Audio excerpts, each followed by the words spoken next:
Bismillahirrahmanirrahim. Assalamualaikum warahmatullahi wabarakatuh. Halo teman-teman, selamat datang kembali di channel Umius. Teman-teman mohon maaf ya, tryout yang pertama sudah tidak bisa diakses lagi karena video pembahasannya sudah kami rilis di video ini. Tapi kalian jangan khawatir karena masih ada tryout lagi yang bisa kalian coba secara gratis. Mau tahu caranya? Nah, caranya kalian tonton video ini tanpa skip biar kalian tahu apa syaratnya. Di like, komen, dan share ke teman-teman kalian, ke sosial media kalian, ke Facebook, Twitter, Instagram, agar manfaatnya semakin meluas. Oke, check it out untuk. Oke, kita ke soal ya. Mengembangkan kemampuan dan membentuk watak serta peradaban bangsa yang bermartabat dalam rangka mencerdaskan kehidupan bangsa bertujuan dan berkembangnya potensi peserta didik agar menjadi manusia yang beriman dan bertakwa kepada Tuhan Yang Maha Esa, berakhlak mulia, sehat, berilmu, cakap, kreatif, mandiri, dan menjadi warga negara yang demokratis serta bertanggung jawab merupakan fungsi pendidikan nasional. Oke, next. Berikut ini yang bukan merupakan prinsip penyelenggaraan pendidikan adalah pendidikan diselenggarakan sesuai dengan kondisi dan keadaan wilayah peserta didik berada. Oke, ini tadi pertanyaan sebelumnya dengan yang ini ada di Undang-Undang Nomor 20 ya tahun 2003. Nah, next.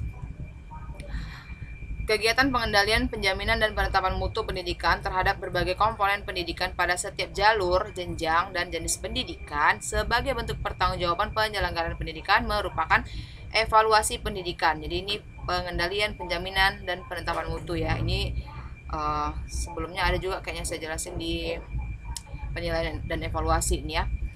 Kemudian ini jawabannya adalah A ya. Next. Seperangkat perencana dan pengaturan mengenai tujuan, isi, dan bahan pelajaran serta cara yang digunakan sebagai pedoman penyelenggaraan kegiatan pembelajaran untuk mencapai tujuan pendidikan tertentu adalah ini merupakan pengertian dari kurikulum. Nah, kalau di video yang pertama saya jawabnya RPP, itu udah saya ralat ya di deskripsi ya bahwa jawabannya A. Itu salahnya ya, mohon maaf. Sebenarnya saya mau bikin soal yang jawabannya itu RPP gitu, tapi tercopy yang ini soalnya gitu ya. Jadi udah termindset bahwa saya mau bikin soal yang RPP, maka jawabannya di RPP gitu ya, mohon maaf ya. Oke, next. Seorang guru merancang evaluasi dengan mendasarkan pada indikator dan tujuan pembelajaran yang sudah ditentukan di RPP. Evaluasi tersebut dimaksudkan untuk memperbaiki dan meningkatkan proses belajar dan mengajar. Maka jenis evaluasi yang tepat dipilih oleh guru adalah ini formatif ya. Karena kenapa? Karena ini berdasarkan pada indikator ya. Oke, next.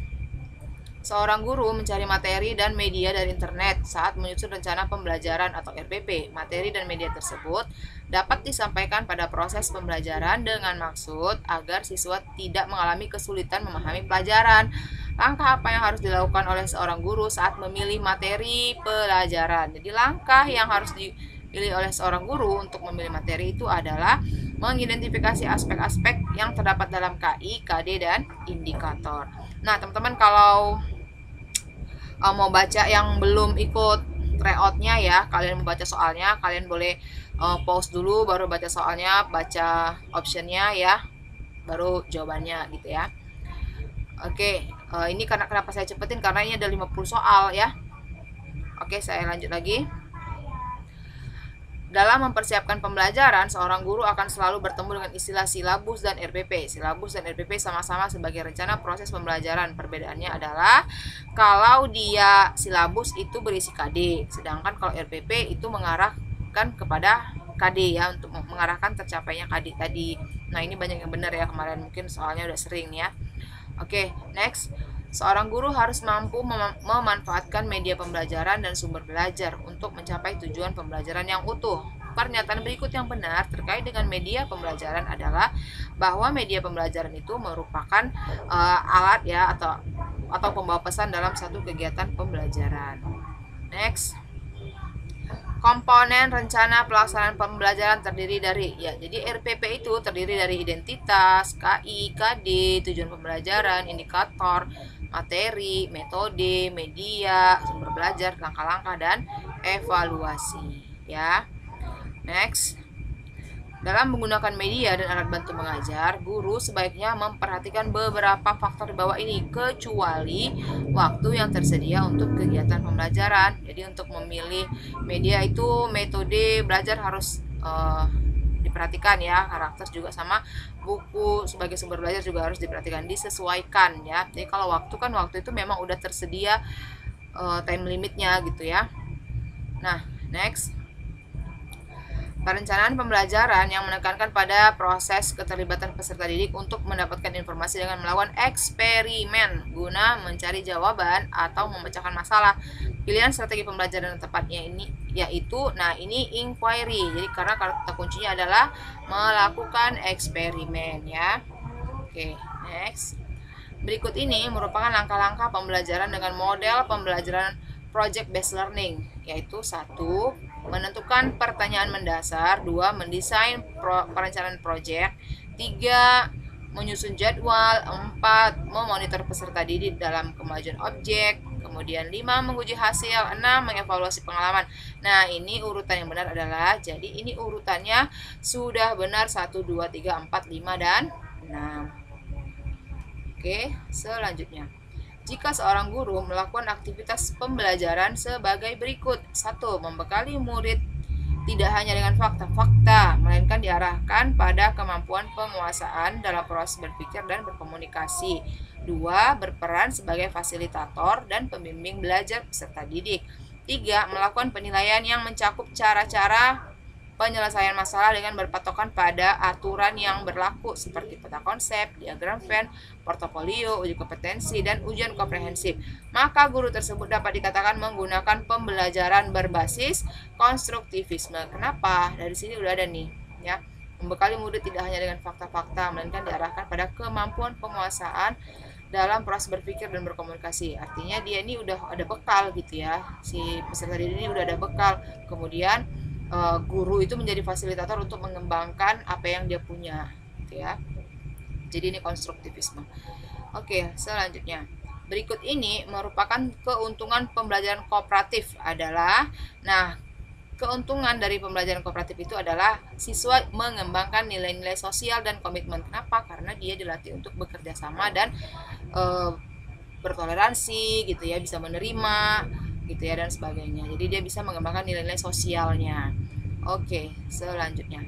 Seorang anak dengan kemampuan menggunakan kata secara efektif, baik lisan ya, jadi dia bisa mendongeng, orator, menerjemah, dan sebagainya, maupun tertulis atau tulisan seperti sastrawan, penulis skenario, fonologi dan bunyi bahasa, semantik atau makna bahasa, dimensi pragmatik atau penggunaan praktis bahasa.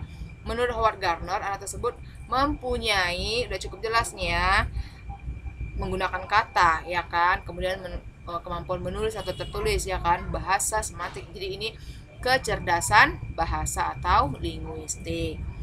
Oke, selanjutnya. Upaya guru dalam memberikan kesempatan kepada siswa untuk merefleksikan pengalaman belajar yang telah dialami yang paling optimal adalah dengan cara. Ini jadi guru tuh memberi kesempatan kepada siswa untuk merefleksikan pengalaman belajar mereka. Jadi ini cara yang paling optimal ya. Jadi caranya itu adalah menugaskan siswa untuk menuliskan kesulitan siswa dalam belajar. Artinya setelah melakukan pembelajaran, siswa itu udah bisa memahami di mana dia yang kurang jelas gitu ya. Jadi dia udah bisa menyampaikan kesulitan dia tuh di bagian yang mana gitu ya. Nah, itu adalah bagian refleksi yang paling optimal yang dilakukan guru. Nah, jadi dengan hal itu nanti yang di kesulitan itulah, di bagian yang sulit itulah yang akan diulangi kembali ya oleh guru. Itu maksudnya ya. Oke, next. Kurikulum 2013, proses pembelajaran menggunakan saintifik. Nah, artinya saintifik ini adalah pembelajaran yang mendorong siswa untuk lebih mampu mengamati, menanya, mengumpulkan informasi, menalar, dan mengkomunikasikan. Jadi, saintifik ini siswa itu pada akhirnya mampu mengkomunikasikan apa yang mereka peroleh gitu ya. Oke, selanjutnya. Upaya merancang pengayaan bagi peserta didik yang mempunyai ketuntasan belajar optimal tampak dalam kegiatan guru sebagai berikut. Jadi ini pengayaan ya. Kalau pengayaan itu dia harus dengan materi yang sama dengan yang sebelumnya gitu ya. Maka ini pilihan jawabannya adalah memberikan tambahan sumber bacaan tambahan yang lebih mendalam dan tingkat variasi yang tinggi berikut instrumen tesnya yang sesuai. Artinya materinya masih materi yang sama gitu ya. Oke. Next, aspek yang dinilai dalam pembelajaran matematika sebagai berikut kecuali. Nah, kalau matematika itu yang dinilai adalah konsep, grafik, prosedur, pemecahan masalah, namun sikap tidak. Oke ya, jadi sikap itu efektif ya, dia punya proses penilaian sendiri ya, atau teknik penilaian yang sendiri gitu. Jadi ini jawabannya adalah D. Oke, next. Siswa melakukan kegiatan dengan berpedoman pada langkah-langkah yang telah ditetapkan guru, yaitu mengamati fenomena sosial di sekeliling sekolah dan hasil pengamatan ditulis, disusun menjadi laporan, serta didiskusikan bersama guru dan teman sekelas. Pilihan strategi yang digunakan adalah, ini merupakan strategi discovery karena dia mengamati fenomena sosial di sekelilingnya, artinya dia menemukan sesuatu dari situ gitu ya. Oke, selanjutnya lagi, pada sebuah rancangan pembelajaran atau RPP tertulis contoh rumusan indikator kompetensi, yaitu menjelaskan kondisi operasi sistem dan komponen perangkat keras. Jika seorang pendidik akan menyusun menjadi tujuan pembelajaran, maka rumusan yang tepat adalah, nah ini untuk menentukan ya, atau menyusun tujuan pembelajaran itu harus mencakup ABCD. E-nya itu audience ya, B-nya itu behavior, C-nya itu kondisi, dan D-nya itu degree. Jadi A-nya itu audience itu adalah siswa ya, kemudian behavior itu sikap yang dilakukan selama pembelajaran atau sesudah pembelajaran ya. Kemudian kondisi ya, kondisi pada saat pembelajaran gitu ya. Kemudian D-nya itu tingkat kebenaran gitu. Nah, dari soal ini ya tertulis rumusan indikatornya menjelaskan kondisi operasi sistem dan komponen perangkat keras. Maka jawaban yang paling tepat di sini adalah siswa setelah melaksanakan proses pembelajaran dalam menggali informasi melalui diskusi, siswa dapat menjelaskan kondisi operasi sistem dan komponen perangkat keras secara benar. Nah, audiensnya ada nih, siswa sebagai audiens, ya kan? Kemudian setelah melaksanakan proses pembelajaran dan menggali informasi melalui diskusi itu kondisinya, siswa dapat menjelaskan itu behaviornya. Kemudian secara benar itu degree-nya. Jadi A, B, C, D-nya udah ada di sini ya. Kalau yang A ini coba boleh dilihat, ini kayaknya degree-nya nggak ada, jadi nggak ada dengan benarnya gitu. Tapi ini udah pernah nih saya bahas nih di part berapa gitu ya, saya nggak ingat lagi. Tapi ini udah saya bahas soal ini ya. Nah, jadi ini jawabannya adalah B ya. Setelah melaksanakan proses pembelajaran dan menggali informasi melalui diskusi, siswa dapat menjelaskan kondisi operasi sistem dan komponen perangkat keras secara benar. Untuk lebih detailnya coba teman-teman lihat di part berapa gitu nih ya. Oke, next. Kriteria keberhasilan belajar siswa ditentukan dengan menggunakan KKM. Nah, atau KBM, kriteria belajar minimal.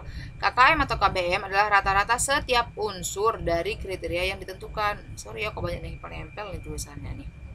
Nah, untuk menentukan KKM diperlukan faktor-faktor. Nah, ini teman-teman kalau mau nyusun KKM ya, ini ada 3 hal yang perlu teman-teman tahu, yaitu kompleksitas indikator, daya dukung, dan inteks siswa ya. Jadi ini kita harus lihat kesulitan soal, daya siswa menjawab soal ya. Jadi ini 3 ini, baru setelah nanti kita hitung hasilnya baru bisa dapat KKM-nya berapa gitu, dari satu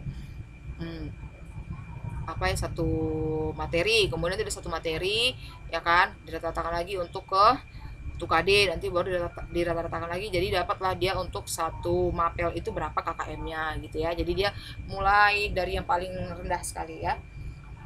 Oke, selanjutnya, sebagian siswa mengalami kesulitan menjawab soal tes pilihan ganda yang disusun oleh guru. Hal tersebut disebabkan materi dalam soal sebagian belum dipelajari oleh siswa. karena materi tersebut seharusnya diberikan pada pertemuan berikutnya. Nah, hal yang seharusnya dilakukan guru dalam menyusun soal tes pilihan ganda pada aspek materi yaitu soal harus sesuai dengan indikator ya. Jadi kalau nggak sesuai indikator ya itu tadilah banyak yang nggak bisa menjawab gitu ya. Apalagi pilihan ganda ini kan adalah objektif. Dia benar ya benar, salah ya salah. Lain dengan soal esai ataupun soal uraian, masih bisa kita kasih poin-poin di dalam setiap jawaban siswa gitu ya. Oke, soal berikutnya. Model pembelajaran yang mempunyai keunggulan antara lain berpikir dan bertindak kreatif, memecahkan masalah yang dihadapi secara realistis, merangsang perkembangan kemajuan berpikir siswa untuk menyelesaikan masalah yang dihadapi dengan tepat. Nah, ini merupakan problem solving karena di sini ada kuncinya nih untuk bertindak kreatif dan memecahkan masalah. Jadi sudah cukup jelas bahwa ini adalah problem solving. Oke, next. Seorang guru mengajukan pertanyaan kepada siswa dengan tujuan agar siswa tersebut mengingat kembali materi pelajaran yang sudah dipelajari sebelumnya.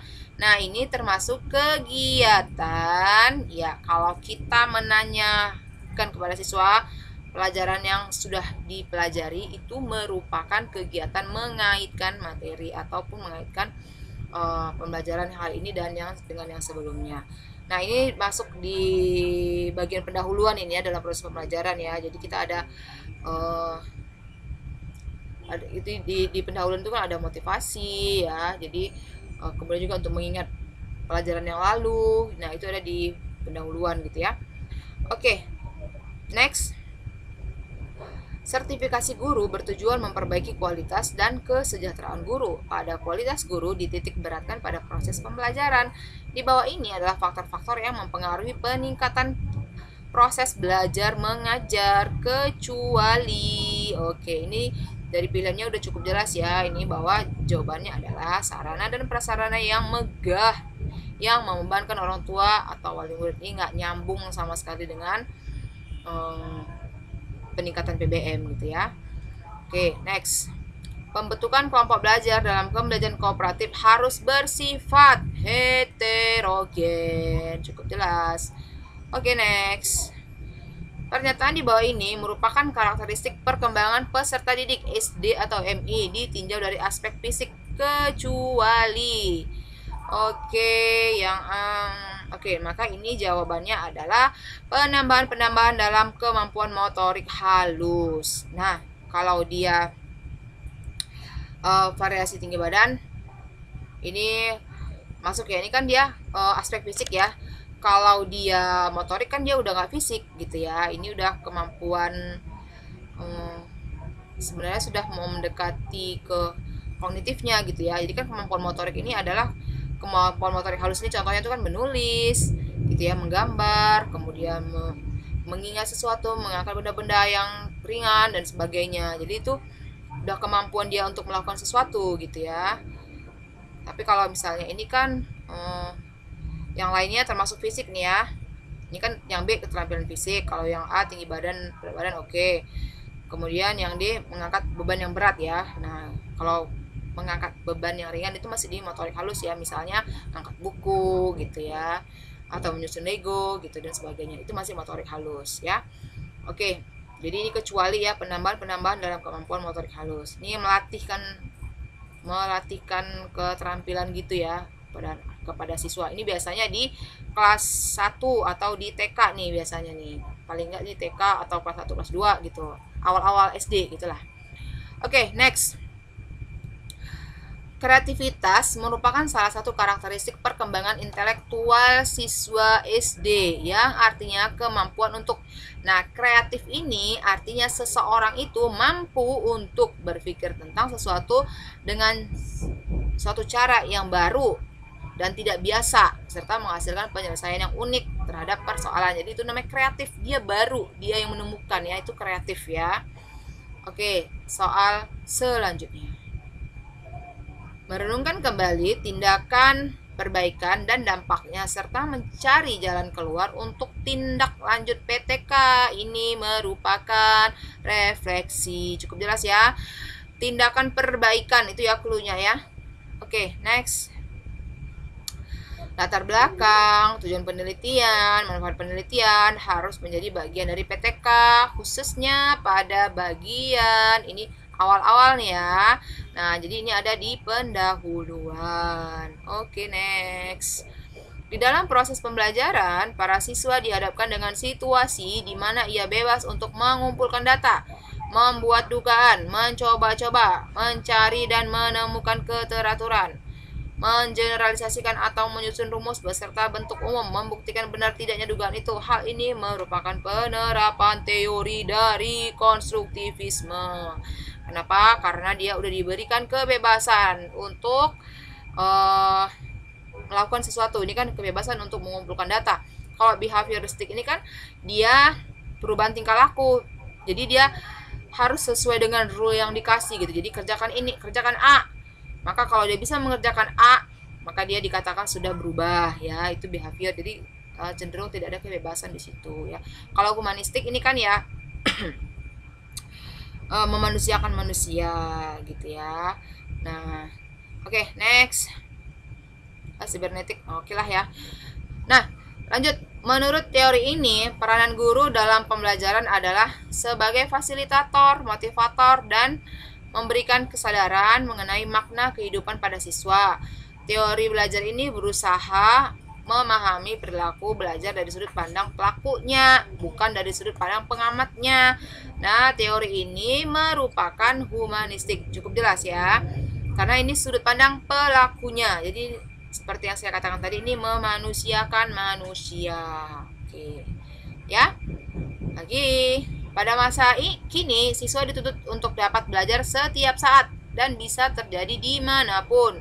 Hal ini terjadi karena kemampuan teknologi yang memungkinkan belajar jarak jauh dalam jaringan atau online. Pernyataan di atas ini sejalan dengan teori. Nah, ini dia si sibernetik. Jadi, belajar itu bisa di mana aja ya. Dia sibernetik ya, di mana aja dan kapan saja.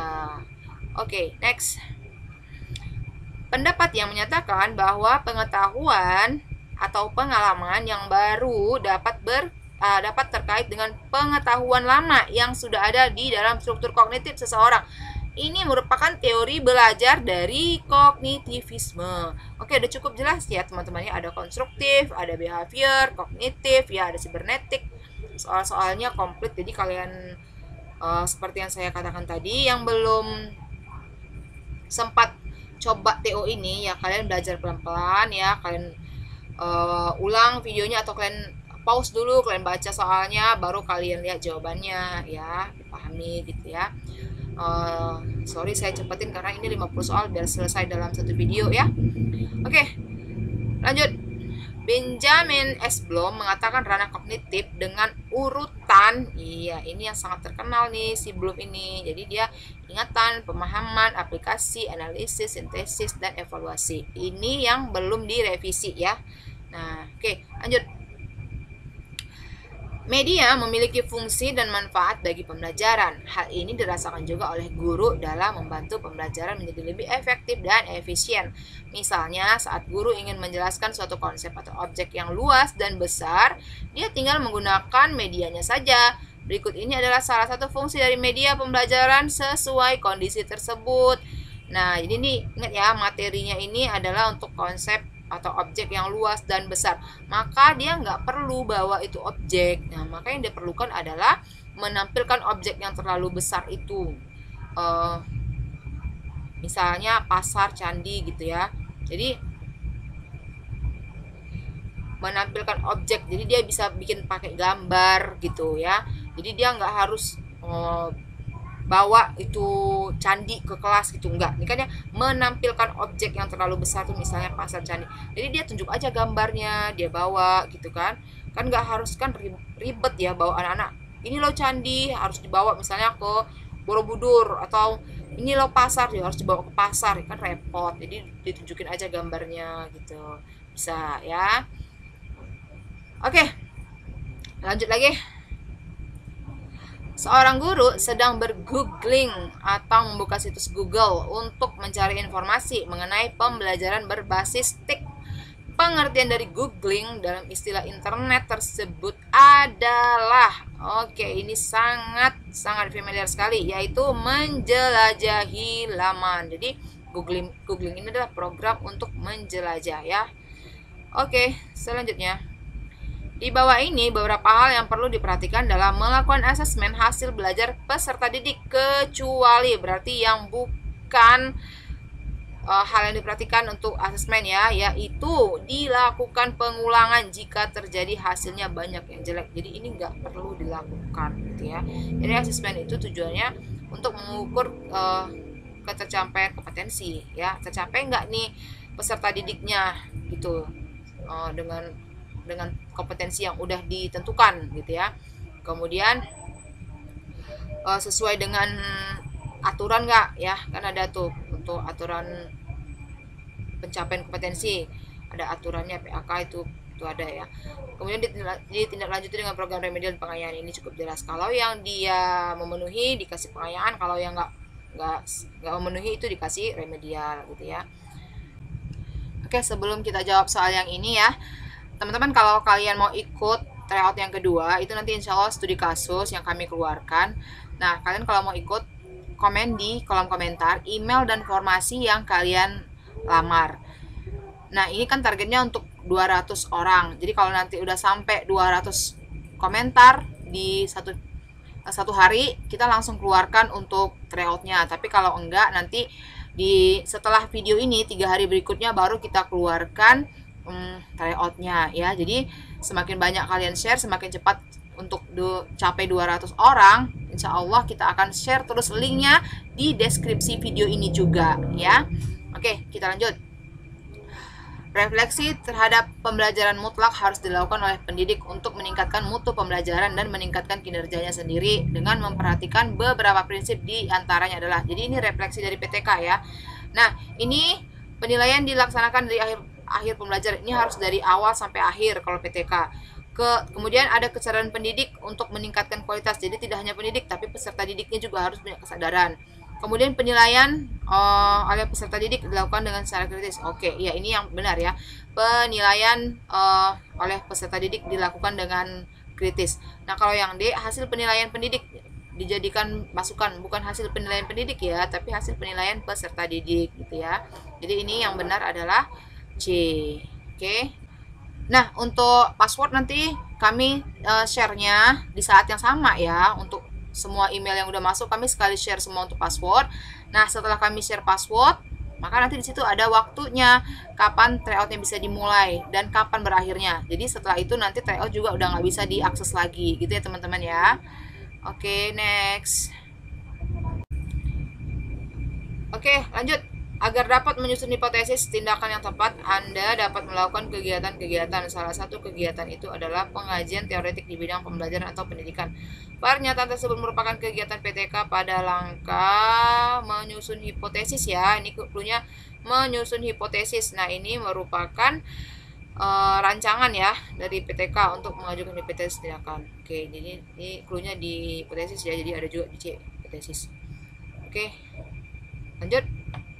Berdasarkan data hasil evaluasi pembelajaran tentang memahami teks anak DOT, ternyata hasilnya tidak maksimal. Dari 30 siswa dinyatakan belum tuntas sejumlah 15 orang sehingga mengikuti program remedial. Sedangkan yang dinyatakan lulus sejumlah 15 orang untuk mengikuti program pengayaan. Kegiatan pengayaan untuk 15 orang siswa dapat dilakukan oleh guru dengan cara, nah ini tadi udah juga nih ya soalnya kayak gini ya. Mengadakan pendalaman materi terkait dengan KD tersebut. Jadi memang materinya harus sama tapi tingkat kesulitannya ditambah gitu ya, pendalamannya lebih gitu ya. Oke, lanjut. Syarat penilaian pendidikan merupakan acuan bagi guru dalam melaksanakan penilaian hasil belajar peserta didik. Oke, cukup jelas nih ya. Oke, lanjut. Ada 4 kemampuan yang harus dimiliki guru dalam pengembangan pembelajaran di era digital, adalah sebagai berikut. Kecuali ini. Nah, ini jawabannya adalah interacting with others. Jadi ini bacanya gimana nih ya? Interacting with others artinya ini interaksi dengan orang lain ya. Karena ini kan era digital gitu ya. Kalau era digital itu ya kemampuan praktik, pembelajaran interaktif, sama responnya. Jadi sistem ya, personal response system itu yang perlu. Kalau interaksi dengan orang lain itu kan ya di dalam kehidupan nyata ya, lebih real gitu ya. Oke, next. Urutan langkah-langkah pembelajaran yang dimulai dari penggunaan objek langsung, diikuti dengan barang tiruan atau gambar, dan diakhiri dengan penggunaan simbol merupakan pandangan dari teori belajar. Nah, ini yang menggunakannya adalah Brunner ya. Jadi karena langkah di sini adalah penggunaan objek langsung ya. Oke ya. Oke. Lanjut. Salah satu contoh konkret penggunaan media interaktif saat pembelajaran di kelas pada era digital, ini sudah sangat terkenal dan familiar sekali digunakan oleh guru, adalah PowerPoint. Oke, lanjut. Kemampuan siswa untuk membina hubungan dan kemampuan memotivasi diri termasuk kecerdasan ya untuk memotivasi diri. Maka ini merupakan emosional. Lanjut lagi. Pemahaman siswa terhadap konsep, prinsip, dan teori yang telah dipelajari dalam periode waktu tertentu sebaiknya dinilai melalui tes tertulis ya, konsep, prinsip ya, itu dia. Oke, lanjut. Salah satu pemanfaatan utama media dan teknologi informasi dalam kehidupan sehari-hari di bidang pendidikan pada era digital adalah sebagai media sumber belajar ya. Cukup ya ini ya untuk media dan teknologi ini sebagai media sumber belajar ya. Oke. Wah, masih ada nih. Fungsi indikator dijadikan sebagai penanda dalam, nah ini jawabannya pencapaian standar kelulusan ya. Jadi tuh kalau tercapai indikatornya maka ya tercapailah tuh ya standar yang diinginkan gitu ya. Alhamdulillah habis. Oke teman-teman, sampai di sini dulu. Panjang banget ya, 50 soal loh. Nah, kalian share deh ke teman-teman kalian kalau kalian rasa ini bermanfaat dan kalian rasa ini sangat membantu untuk SKB. Mudah-mudahan siapa yang nonton sampai teman-teman yang udah nonton ini sampai habis lulus semua. Jadi nggak sia-sia belajarnya, oke ya. Assalamualaikum warahmatullahi wabarakatuh. Sampai ketemu di video selanjutnya.